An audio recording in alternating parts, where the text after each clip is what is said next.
All right, welcome back to KP Ready Unpacked or Unpacking KP Ready. My name is Jeff Eccles. I'm a senior advisor and head of marketing here at KP Ready Co. It's a new thing. We ought to talk about that for just a second, I guess. Yeah, But as always, I'm joined by KP Ready, the man himself. And this is my weekly opportunity to ask KP, hey, when you posted that on LinkedIn, what was it that you were thinking about? What inspired that post? And this is our opportunity to unpack one of those posts. And we started giving you a heads up about a week out or so. This is what we're going to talk about. So that's the format. KP, as always, thanks for joining me. Glad you're here today. absolutely. Good to see you, Jeff. It's and it's interesting. Looking at your background, it's throwing me off a little bit. You're not at home today. You're out and about today, which is I think it's sort of symbolic of everything that's going on right now in our world. We've transitioned the name of the company from Shadow Partners to KP Ready Company or KP Ready Co. as we call it. Um, your new book literally hit the shelves yesterday, and here we are now unpacking another one of your posts. So, just real briefly for those that are listening, KP Ready Co. is the new name. What do we need to know about that? I think a lot of it was maintaining brands. And actually, I talk about brand in my new book. It's a painful thing. And, we already have, when I started Shadow Ventures, we poured a lot of energy into the Shadow Ventures brand.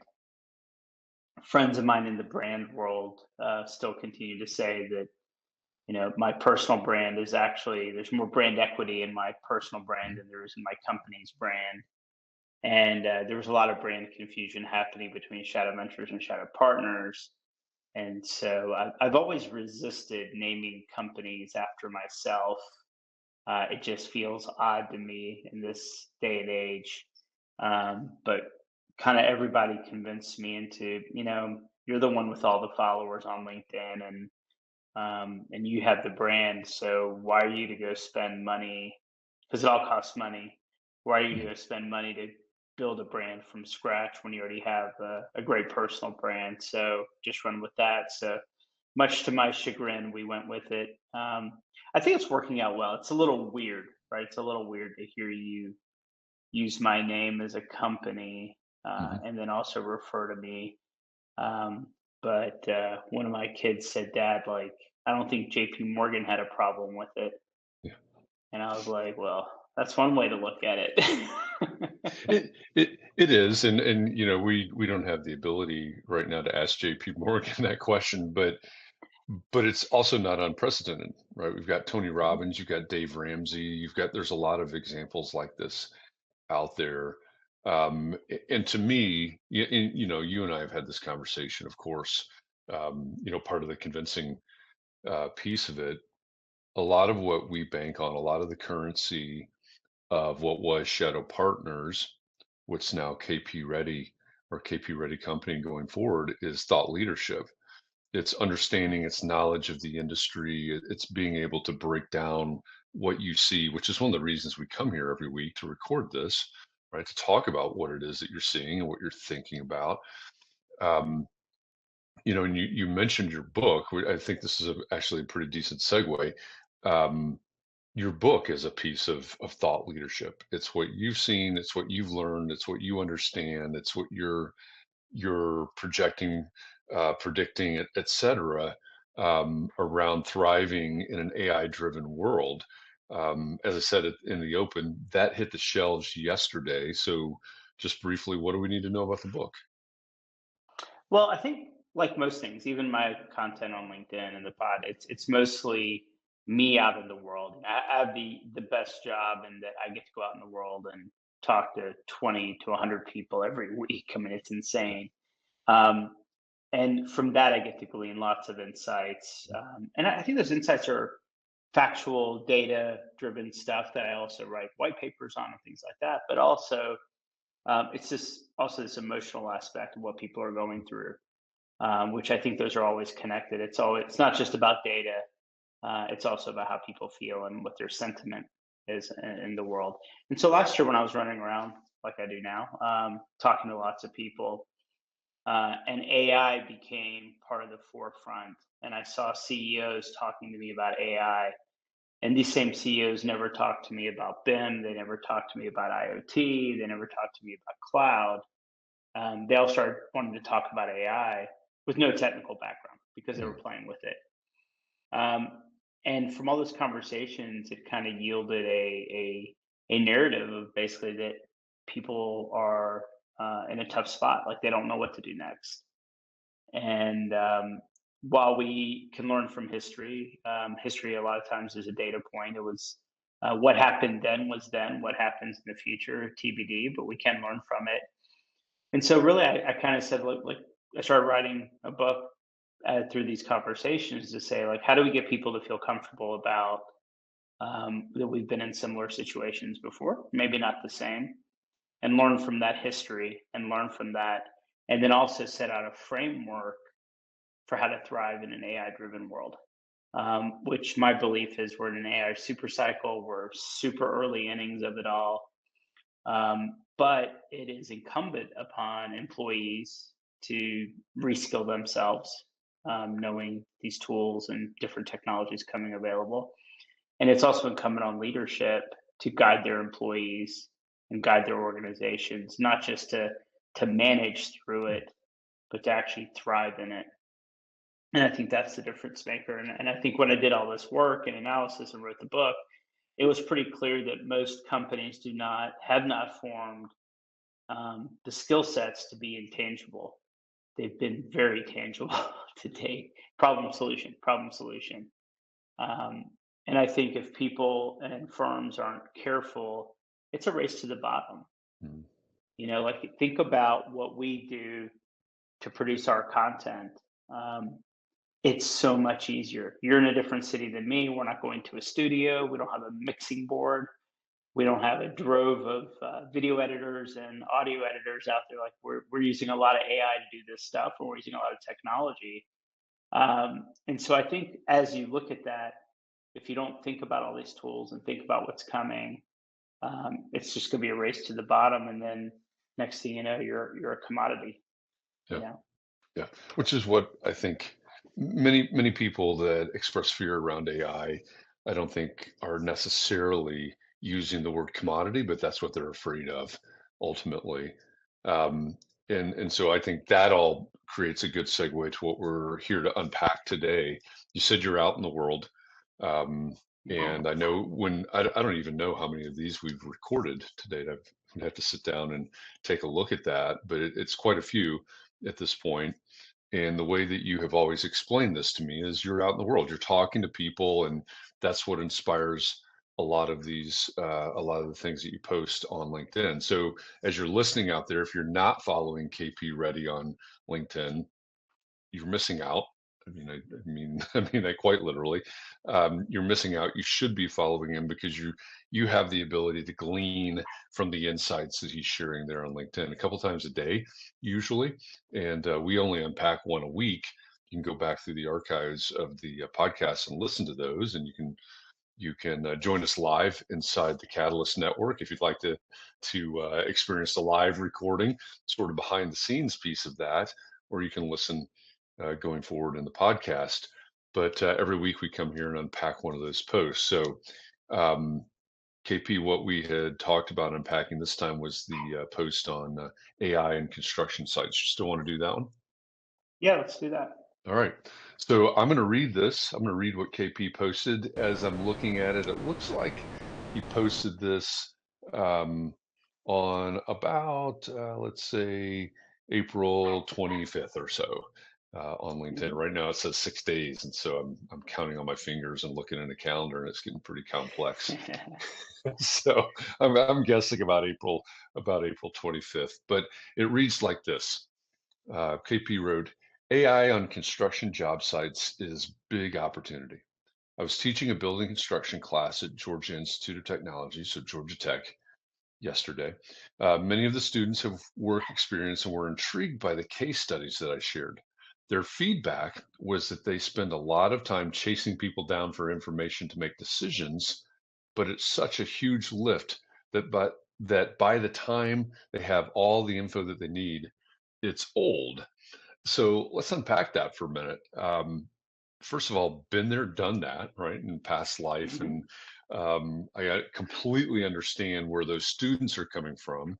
I also teach, and I understand where they're coming from that direction as well. But what's important about this, as you look forward, you have access either through our incubator or through Shadow Ventures, all the conversations that you have there, knowing founders, um, knowing corporate startups that may or may not be a part of our incubator. You've got a lot of insights around that. So, what's important about this idea of AI on construction job sites and where it's headed?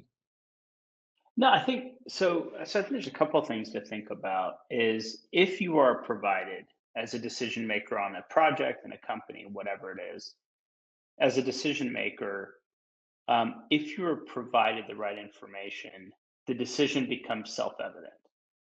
It doesn't take a lot of rocket science to figure out and make the right decision based on having great data and relevant data. The challenge is on a construction job site, there's so much data floating around, there's so much information floating around that people run around to gather the information, whether it's a scope issue, whether it's a safety issue, whether it's schedule, cost, all the above. They're running around and collating all this information, and the decision makers still don't know enough. And so that's when the experience kicks in, right? Like 80% data, 20% experience. But quite honestly, that experience starts to become de minimis if you have great information, if you have great real time data. And so this class, it's a lot of students that are working in the real world. And this is like they're getting their degree on the side. Um, they were just sharing that they spend most of their job gathering information and running around versus actually learning about a project. The comment was like we're glorified administrators at some point on a job site. So when you look at a lot of the AI information, AI technology that's out there, I think for our industry, the number one leading AI technology is computer vision.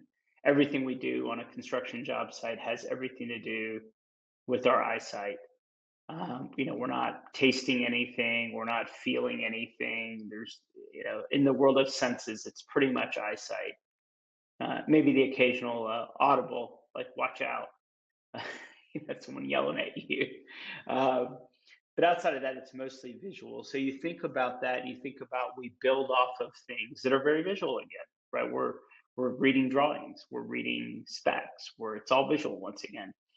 So we're taking visual components that are in documents or drawings or whatnot, and then applying them into a 3D space, the real world, visually.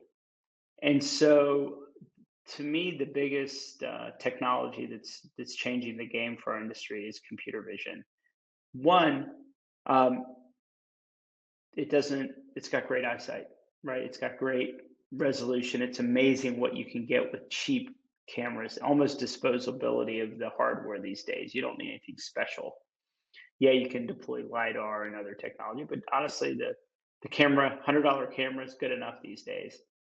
The other thing is, as an individual with great eyes, you can't be at every angle of the job site at all times.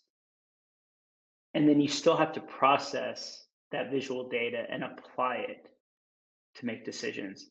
So the ability to use something like computer vision to see what's going on a job site real time and then apply that to, for example, scheduling. Oh, or we're behind schedule by building this piece of the building. Um, so progress tracking, which is an interesting idea that as an owner, give me an update. Where are we at? Then the contractor runs around and gets a bunch of information to kind of where are we at, and then also has to massage it to make the customer feel better because it's probably behind, it's probably over budget. So there's this interpretation that happens versus the owner just being able to say, hey, this is my project. I want to know what's going on real time, and I want to know on my iPhone. I don't want to have to call you. Which is what we've done with everything in our personal lives. We get reservations online. We if you think about the Uber case study of why people like Uber versus taxis, is when I call a taxi, I have no idea where they're at. When I call an Uber, I know exactly where they're at and how far away they are, and that's good data for me to understand. Even if they're running 15 minutes late, at least I know they're 15 minutes late, and I can make and go get a cup of coffee while I'm waiting, right? So it allows me to make decisions. And so when you look at AI on the job site, besides use cases around safety, it's really about transparency, which is good news, bad news, right? Transparency is one of those things. Don't turn on find my location for your teenager if you don't want to know, right? Because the good news is you'll know exactly where your teenager is at any given day. And maybe you don't want to know that. Maybe some things are left with them and their friends, and you don't need to know all the details as long as they get home safe. And so I think there is something to be said around this transparency that exists today. This AI technology exists today. The challenge, I really say, is back to the feelings. Like when I talk about developing my book, how does it feel to be ultimately like that transparent, from whether it be a trade to a sub to a GC to a design team, and then ultimately the owner. And then the owner, guess what? The owners have owners. They have banks, they have financings, they have endowments, they have people that they're accountable to. So how comfortable are we living in the facts versus leveraging feelings to get the bad news down, the bad news down. So I think it's fascinating times. We've made some investments in that space. We continue to look at that space. I'm not here to plug my portcos, so I'm not going to get into that. But I think I think it's a huge opportunity. And the only headwind, really, it's not cost, it's not productivity. It checks all the boxes of feature benefit. It's people. People are the problem. The emotions, like, do I really want to share that data? And now I say, like, I'd rather have the truth and honesty faster, so I can make decisions. Bad news is not fine wine. It does not get better with age. And so I think that's what everybody wants.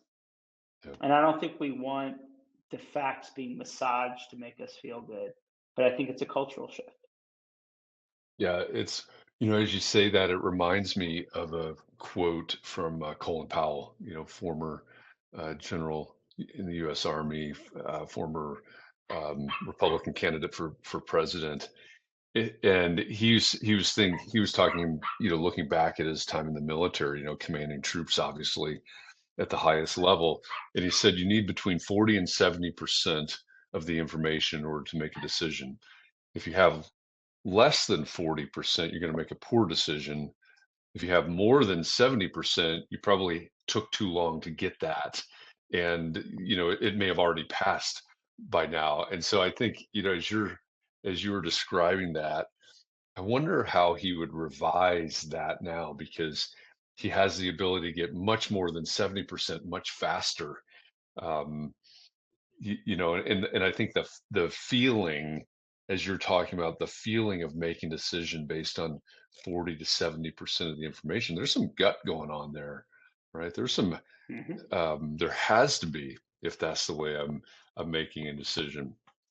Right. I think you're exactly right. I think, we've talked about this before too, the ability to separate fact from feeling, the ability to have the information I need to mitigate risk, I think is also very important. The having that all that information, the facts don't lie. So, um, fascinating topic to cover here.